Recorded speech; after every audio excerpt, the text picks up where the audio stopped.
Welcome back, everybody. Today, I'm going to teach you what tickets are in HubSpot CRM and how to use them effectively. Tickets are essentially support requests or customer issues that need tracking and resolution, making them invaluable for managing customer service workflows and ensuring nothing falls through the cracks.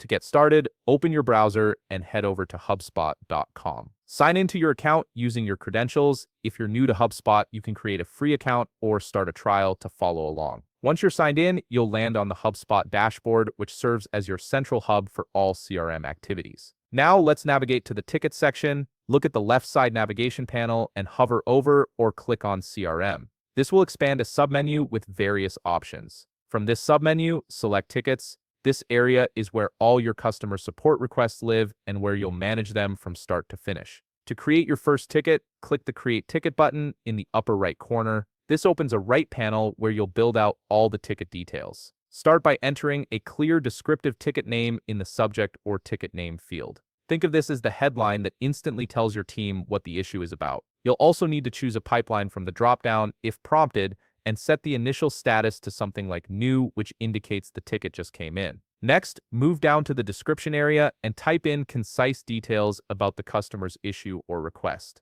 This is where you provide context, so whoever handles the ticket knows exactly what needs to be resolved. The more specific you are here, the faster your team can respond. Now let's connect this ticket to relevant records. Use the associations area to attach related contacts, companies, or deals. This is crucial because it keeps all related information in one place, giving your team full visibility into the customer's history and relationship with your business. Assign ownership by selecting the appropriate team member from the owner or assigned to field. This ensures accountability and notifies the right person that they need to take action. Then choose a priority level, whether that's low, medium, or high, depending on the urgency. If there's a deadline, set a due date or target close date to keep everyone on track. You can also add internal notes for your teammates in the notes section. These are private comments that won't be visible to customers but help your team collaborate. If you have screenshots, documents, or other files that provide more context, upload them as attachments right here.